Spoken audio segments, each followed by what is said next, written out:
विद्यार्थी मूल्याङ्कन। विद्यार्थी मूल्याङ्कन भनेको के हो र मूल्याङ्कनका प्रकारहरू कस्ता कस्ता छन्?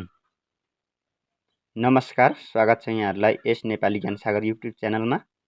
आज चाहिँ मैले अध्यापन अनुमति पत्र तयारी विशेष नोट प्रस्तुत गर्ने क्रममा एकाइ 11 मा रहेको विद्यार्थी मूल्याङ्कन र विद्यार्थी मूल्याङ्कनका प्रकारहरूलाई चाहिँ प्रस्तुत गरेको छु। कृपया भिडियोलाई अन्तिमसम्म हेरेर साथ दिनुहोला। ओके, एकाइ 11 विद्यार्थी मूल्याङ्कन।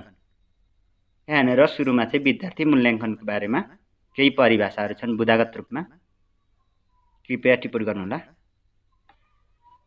विद्यार्थीको व्यवहारमा पाठ्यक्रमले अपेक्षा गरे अनुरूप परिवर्तन भए वा नभएको तथ्यको लेखाजोखा गर्नु शैक्षिक कार्यक्रमको महत्त्वपूर्ण कार्य हो। शैक्षिक प्रक्रियामा मूल्याङ्कन निरन्तर चलिरहने प्रक्रिया हो। मूल्याङ्कन निरन्तर चलिरहने प्रक्रिया हो जसले चाहिँ विद्यार्थीमा पाठ्यक्रमले अपेक्षा गरे अनुरूपको परिवर्तन भयो भएन, शैक्षिक उपलब्धि हासिल भयो भएन, सक्षमताहरू पुरा भयो भएन भन्ने कुराको लेखाजोखा गर्ने कार्य नै मूल्याङ्कन हो। यो प्रत्यक्ष अप्रत्यक्ष रूपमा चलिरहेको हुन्छ। शिक्षा हरेक विकास प्रक्रियाको मेरुदण्ड भएकोले शिक्षा क्षेत्रमा मूल्याङ्कनको विशेष महत्त्व रहेको हुन्छ। शिक्षालाई चाहिँ हरेक क्षेत्रको मेरुदण्ड मानिन्छ, किनभने हरेक जनशक्ति उत्पादन गर्ने भनेको नै शैक्षिक क्षेत्र हो। जस्तो डाक्टर, इन्जिनियर, पाइलट लगायतका सम्पूर्ण जनशक्ति उत्पादन गर्ने भनेको नै शैक्षिक क्षेत्रबाट हो, जसले गर्दाखेरि चाहिँ शिक्षालाई हरेक विकास प्रक्रियाको चाहिँ मेरुदण्ड मानिन्छ र जसमा चाहिँ मूल्याङ्कन अपरिहार्य रहेको हुन्छ। मापन, मूल्याङ्कन र आकलनमा मापन सबैभन्दा पुरानो धारणा हो। मापन, मेजरमेन्ट, मूल्याङ्कन, इभ्यालुएसन र आकलन, एसेसमेन्टमा मापन सबैभन्दा पुरानो अवधारणा हो, जसले चाहिँ अङ्क मात्रै प्रदान गर्ने काम गर्थ्यो। त्यसले गर्दाखेरि चाहिँ मापनलाई चाहिँ अङ्क प्रदान गर्ने अनि पास फेल छुट्याउने मात्रै काम गर्ने भएकोले मापनलाई पुरानो अवधारणा मानिन्छ। मूल्याङ्कनको क्षेत्रमा मापन र मूल्याङ्कनलाई एउटै स्वरूपमा लिने गरिएको छ, तथापि वास्तविक रूपमा मापन र मूल्याङ्कन फरक अवधारणा हो। मापन र मूल्याङ्कनमा फरक छ, जसलाई मैले यहाँ टेबलमा प्रस्तुत गरेको छु। मापन भनेको मेजरमेन्ट रहेको छ भने मूल्याङ्कन भनेको चाहिँ इभ्यालुएसन रहेको छ। मापनको सीमित क्षेत्र हुन्छ, तुलनात्मक अध्ययन हुँदैन, छोटो समय हुने र धेरै साधन आवश्यक नपर्ने, अङ्क मात्रै प्रदान गर्ने, जसले चाहिँ नम्बर मात्रै दिन्छ। मापनले भविष्यवाणी गर्न नसक्ने, पछि सुध्रिन्छ कि पछि बिग्रिन्छ भन्ने कुराको बारेमा चाहिँ भविष्यवाणी आकलन गर्न नसक्ने, परिमाणात्मक विवरण मात्र दिने। अर्को मूल्याङ्कनको कुरा गर्न जाउँ। मूल्याङ्कनको व्यापक क्षेत्र हुन्छ, तुलनात्मक अध्ययन गर्न सकिन्छ, लामो समय लाग्ने र धेरै साधन आवश्यक पर्ने हुन्छ, प्राप्त अङ्कको विश्लेषण गर्ने, भविष्यवाणी गर्ने, परिमाणात्मक र गुणात्मक दुवै गुण हुने। मूल्याङ्कनमा चाहिँ परिमाणात्मक पनि हुन्छ र गुणात्मक दुवै गुण हुन्छ। मूल्याङ्कन मनोवैज्ञानिक गुणहरूको लेखाजोखासँग सम्बन्धित एक महत्त्वपूर्ण प्रक्रिया हो। यो मापनभन्दा बृहत प्रक्रिया हो। मापनभन्दा चाहिँ मूल्याङ्कन वाइडर रहेको छ, व्यापक रहेको छ। मूल्याङ्कनका सम्बन्धमा विभिन्न व्यक्तिहरूको केही परिभाषाहरूलाई यहाँनिर मैले टेबल वाइज गरेको छु। मूल्याङ्कनको परिभाषा र परिभाषा दिने व्यक्तिहरू फर्स्टमा राखेको छ। मूल्याङ्कन शिक्षण कार्यक्रमको अभिन्न अङ्ग हो र यो एक निरन्तर प्रक्रिया हो भनेर चाहिँ स्टाभेन भन्ने व्यक्तिले भनेको छ। वास्तविक रूपमा कुन हदसम्म शैक्षिक उद्देश्यहरूलाई प्राप्त गर्न सकियो भनी किटान गर्ने प्रक्रिया नै मूल्याङ्कन हो भनेर टाइलरले भनेको छ। टेलर पनि भन्ने गरेको पाइन्छ यसलाई, टाइलर पनि भन्ने गरेको पाइन्छ। यो चाहिँ व्यक्तिको नाम हो। अब नेपालीमा प्रोनाउन्सिएसन गर्दाखेरि कसैले टाइलर लेखेको छ, कसैले टेलर लेखेको छ भन्दाखेरि पनि त्यस्तै भन्छन्। जसको नाम चाहिँ पुरा नाम भनेको चाहिँ राल्फ डब्लु टाइलर हो, TYLER, जसको अनुसार वास्तविक रूपमा कुन हदसम्म चाहिँ शैक्षिक उद्देश्यहरूलाई प्राप्त गर्न सकियो भनी किटान गर्ने प्रक्रिया चाहिँ मूल्याङ्कन हो। टाइलरको अनुसार विशेष गरेर परीक्षामा यिनै व्यक्तिको भनाइहरू दोहोरिराख्छ। मूल्याङ्कन निर्णय गर्नुलाई सूचना प्रदान गर्ने विज्ञान हो। स्टेफ लभिम विद्यार्थीहरूको कार्य सम्पादन बारे उपलब्ध सूचनाको आधारमा निर्णय र निष्कर्षमा पुगिने प्रक्रियालाई मूल्याङ्कन भनिन्छ। गुडले भनेको छ शैक्षिक कार्यक्रमको निर्णय लिनका लागि आवश्यक जानकारी सङ्कलन गरी प्रयोग गर्नुलाई मूल्याङ्कन भनिन्छ।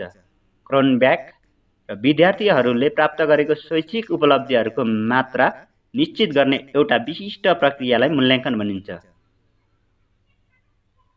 ग्रनल्यान्डले भनेको छ, ग्रेनल्यान्ड पनि पाइन्छ, यो ग्रनल्यान्ड पनि पाइन्छ। यो चाहिँ विभिन्न विद्वानहरूको भनाइरहेको छ मूल्याङ्कनको सन्दर्भमा। अब शैक्षिक मूल्याङ्कनका विशेषताहरू, म यसलाई एकैचोटि तलै झारिदिन्छु कि हो। ओके, शैक्षिक मूल्याङ्कनका विशेषताहरू।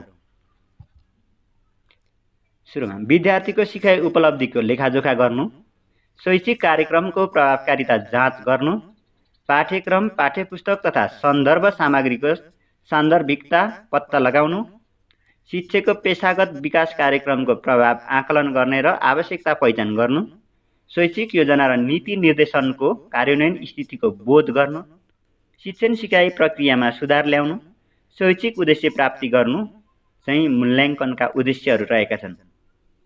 लगायतका अन्य पनि उद्देश्यहरू छन्, तर मैले अहिलेलाई यति नै लेखेँ। अब मूल्याङ्कनका प्रकारहरू, टाइप्स अफ इभ्यालुएसन। अलिकति तल गर्नु।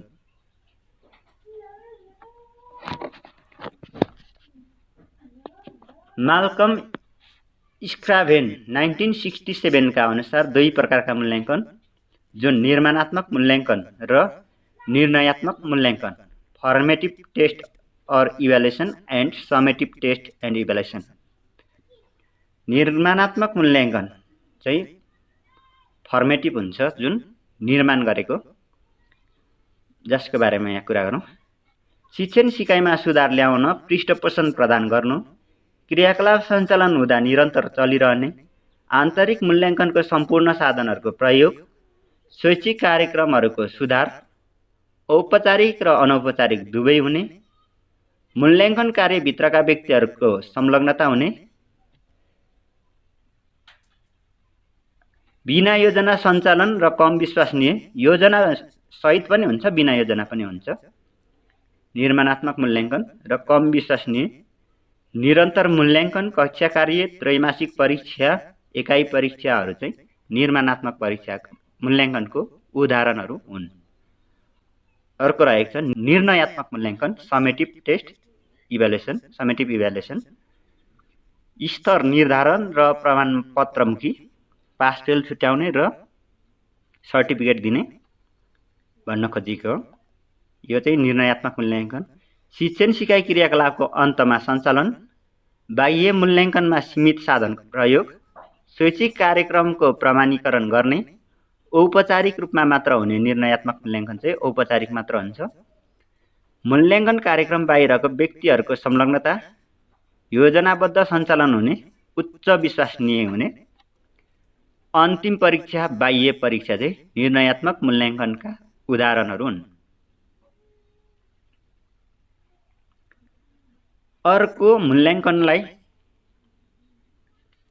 विभाजन गर्ने व्यक्ति लिन्डग्रान्डलन्डका अनुसार, लिन्डग्रान्डलन्डका अनुसार मूल्याङ्कन 4 प्रकारका हुन्छन् भनेको छ, जसले 1 मा स्थान निर्धारण मूल्याङ्कन, प्लेसमेन्ट टेस्ट, 2 मा निर्माणात्मक वा रचनात्मक मूल्याङ्कन, फर्मेटिभ टेस्ट, 3 मा निर्णयात्मक मूल्याङ्कन, समेटिभ टेस्ट, र 4 मा निदानात्मक मूल्याङ्कन, डायग्नोस्टिक टेस्ट गरेर 4 प्रकारमा विभाजन गरेका छन्। जस अन्तर्गत 1 नम्बरको कुरा गरौँ पहिला, स्थान निर्धारण मूल्याङ्कन, प्लेसमेन्ट टेस्ट। कुनै पनि संस्था वा विषय छनौट गर्दा लिइने प्रवेश परीक्षा, इन्ट्रान्सलाई चाहिँ पूर्व मूल्याङ्कनको रूपमा लिइने, यो चाहिँ स्थान निर्धारण मूल्याङ्कन भयो, इन्ट्रान्स परीक्षा जस्तो। 2 नम्बरमा निर्माणात्मक वा रचनात्मक मूल्याङ्कन, यो चाहिँ अघिकै जस्तो हो, फर्मेटिभ टेस्ट। निरन्तर चलिरहने, सुधार केन्द्रित हुने, यसमा लिखित, मौखिक वा अन्तर्वार्ता, प्रयोगात्मक रेकर्डहरू, हाजिरी, कक्षा कार्य, अतिरिक्त क्रियाकलाप सबैको आन्तरिक रूपमा मूल्याङ्कन गरिन्छ। यस मूल्याङ्कनलाई चाहिँ प्रोएक्टिभ, रिमेडियल, कन्स्ट्रक्टिभ इभ्यालुएसन पनि भनिन्छ। प्रोएक्टिभ इभ्यालुएसन, रिमेडियल इभ्यालुएसन अनि कन्स्ट्रक्टिभ इभ्यालुएसन पनि भनिन्छ फर्मेटिभ टेस्टलाई चाहिँ, निर्माणात्मक मूल्याङ्कनलाई। अर्को रहेको छ निर्णयात्मक मूल्याङ्कन, समेटिभ टेस्ट। रेट्रोएक्टिभ इभ्यालुएसन, अर्को निर्माणात्मक चाहिँ प्रोएक्टिभ थियो भने निर्णयात्मक रेट्रोएक्टिभ इभ्यालुएसन पनि भनिने। कार्यक्रमको अन्तमा वा शैक्षिक सत्रको अन्त्यमा गरिने वार्षिक परीक्षाहरू पर्छन् यसमा चाहिँ। कुनै प्रक्रिया, तालिम, शिक्षण सिकाइ कार्य, पाठ्यक्रम, पाठ्यपुस्तक, शैक्षिक सामग्रीको निर्माण पश्चात त्यसको मूल्य निर्धारण, कार्यान्वयन गर्ने नगर्ने निर्णय, उत्तीर्ण अनुत्तीर्ण घोषित गर्नु चाहिँ निर्णयात्मक मूल्याङ्कन कार्यसँग सम्बन्धित छ। उदाहरणका लागि अर्धवार्षिक परीक्षा, बाह्य परीक्षा, शिक्षक सेवा आयोगको परीक्षा साथै अन्य बाह्य परीक्षाहरू। यहाँ अर्धवार्षिक परीक्षा चाहिँ नहुनुपर्ने हो, यसलाई मिलाएर बुझ्नु होला। बाह्य परीक्षा, अन्य बाह्य परीक्षाहरू, शिक्षक सेवा आयोगले लिने परीक्षा, लोकसेवा आयोगको परीक्षा, त्यो चाहिँ फेललाई फेलै बनाइदिने, सुधार्ने होइन, ट्राई एगेन हुन्छ। अर्को छ 4 नम्बरमा लिन्डग्रान्डका अनुसार निदानात्मक मूल्याङ्कन, डायग्नोस्टिक टेस्ट। सुरुमा मेडिकल क्षेत्रमा प्रयोग भएको यो मूल्याङ्कन प्रणाली शिक्षा क्षेत्रमा पनि प्रयोग हुने क्रम बढ्दै गएको छ। मेडिकल क्षेत्रमा निदानात्मक मूल्याङ्कन, जसरी एउटा डाक्टरले बिरामीको रोग निदान गर्न विभिन्न गहन प्रक्रिया पूरा गरी रोगको पहिचान र उपचार गर्दछ, त्यसरी नै विद्यार्थीका सिकाइ समस्याको पनि गहन ढङ्गले पहिचान गरी उपचार गर्नुपर्ने मान्यता यस मूल्याङ्कनले राखेको हुन्छ। निदानात्मक मूल्याङ्कनले चाहिँ यो घटना अध्ययन जस्तै रहेको छ। सिकारुका जटिल समस्या पत्ता लगाउन यस प्रकारको मूल्याङ्कन गरिन्छ।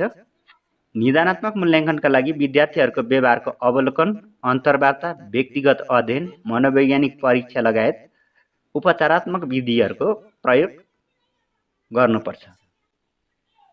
निदानात्मक मूल्याङ्कनका उद्देश्य।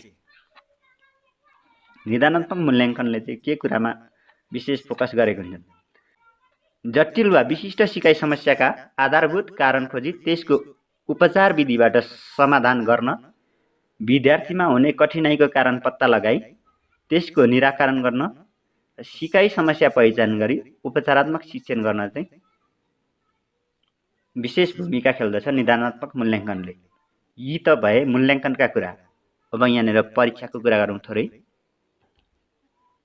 परीक्षा एउटा स्तरीकृत अथवा प्रमाणिक परीक्षा र अर्को हुन्छ शिक्षक निर्मित वा गैर प्रमाणिक परीक्षा।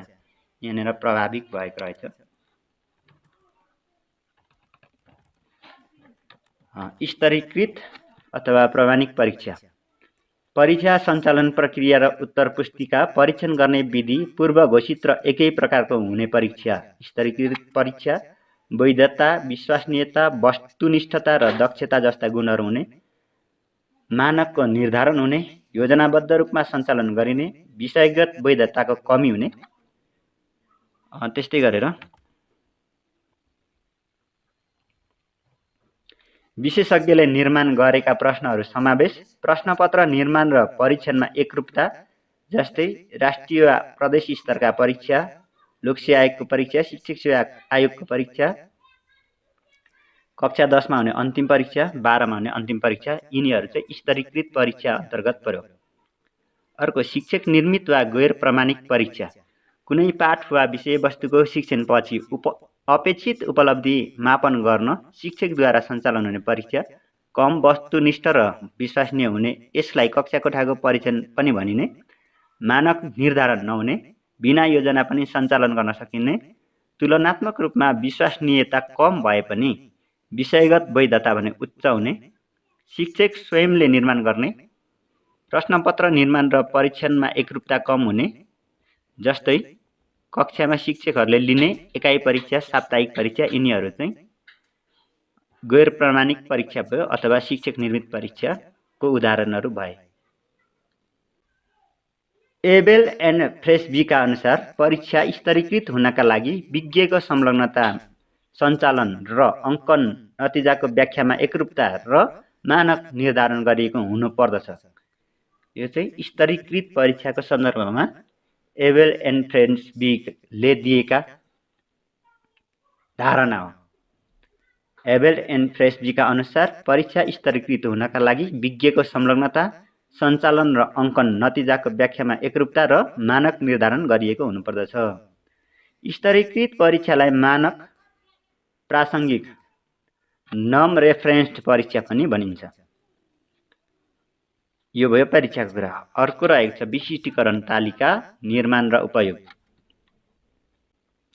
पाठ्यक्रमले निर्धारण गरेका सम्पूर्ण उद्देश्यहरू समेट्ने गरी प्रश्न निर्माण गर्न बनाइने एक प्रकारको योजना वा तालिका विशिष्टीकरण तालिका हो।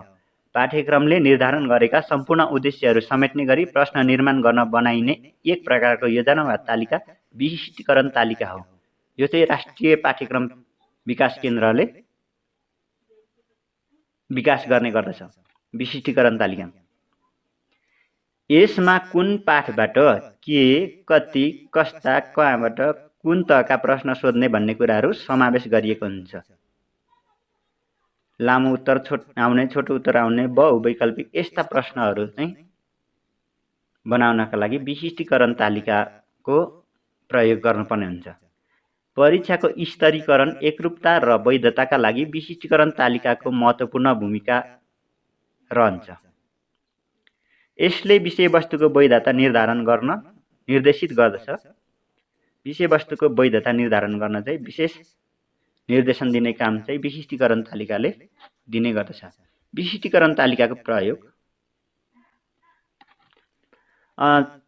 शैक्षणिक योजना निर्माण गर्न, उपयुक्त प्रश्नपत्र निर्माण गर्न, विद्यार्थीहरूको सिकाइ अभिवृद्धि गर्न, प्रश्नपत्र निर्माणकर्तालाई मार्गदर्शन गर्न आदि कुराहरूको लागि चाहिँ विशिष्टीकरण तालिकाको प्रयोग गरिन्छ।